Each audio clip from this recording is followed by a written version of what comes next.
ഹാൽ cinema വിവാദത്തിൽ sensor ബോർഡിനെ പിന്തുണച്ച് കത്തോലിക്ക കോൺഗ്രസ് ഹൈക്കോടതിയിൽ. മതസാമുദായിക ഐക്യം തകർക്കുന്ന സിനിമയാണ് ഹാലെന്നും സാമുദായിക വിദ്വേഷം വളർത്തുന്ന രംഗങ്ങൾ സിനിമയിലുണ്ടെന്നും കത്തോലിക്ക കോൺഗ്രസ് അറിയിച്ചു. താമരശ്ശേരി ബിഷപ്പിന്റെ അന്തസ്സിനെ കളങ്കപ്പെടുത്തുന്ന രംഗങ്ങളുണ്ട്. സിനിമ കണ്ട ശേഷമാണ് കത്തോലിക്ക കോൺഗ്രസ് നിലപാട് വ്യക്തമാക്കിയത്. വിവരങ്ങളുമായി രേഷ്മ ബാബു ശരിയാണ്. രേഷ്മ, ഈ കത്തോലിക്ക കോൺഗ്രസ് ഈ വിഷയത്തിൽ നിലപാട് കടുപ്പിക്കുകയാണ്, ഹൈക്കോടതിയിൽ എത്തിയിരിക്കുകയാണ്. രേഷ്മ പറയും.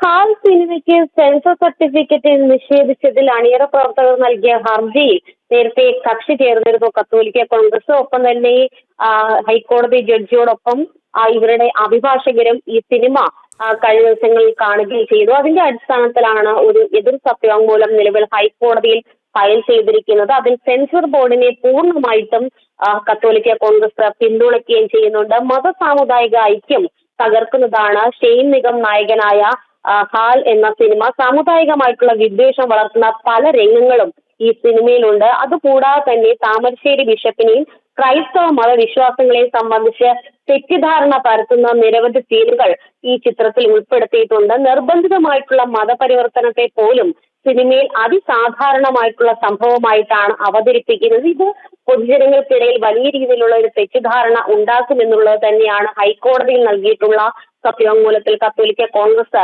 വ്യക്തമാക്കിയിട്ടുള്ളത്. അതുകൂടാതെ താമരശ്ശേരി ബിഷപ്പിന്റെ അന്തസ്സിനെ കളങ്കപ്പെടുത്തുന്ന രംഗങ്ങളും ഉൾപ്പെടുത്തിയിട്ടുണ്ട്. ഈ താമരശ്ശേരി ബിഷപ്പ് ഹൗസ് മുൻകൂർ അനുമതിയില്ലാതെയാണ് ഷൂട്ടിംഗ് ലൊക്കേഷൻ ആക്കിയത്. അവിടെ വെച്ചാണ് ചിത്രീകരിച്ചിട്ടുള്ളത് ചില സീനുകൾ.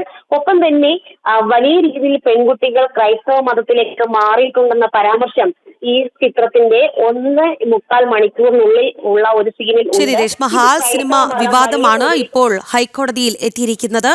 കത്തോലിക്ക കോൺഗ്രസ് ഇത് സംബന്ധിച്ച് ഹൈക്കോടതിയെ സമീപിക്കുകയായിരുന്നു. രേഷ്മ ബാബുവാണ് വാർത്തയുടെ വിശദാംശങ്ങൾ നൽകിയത്.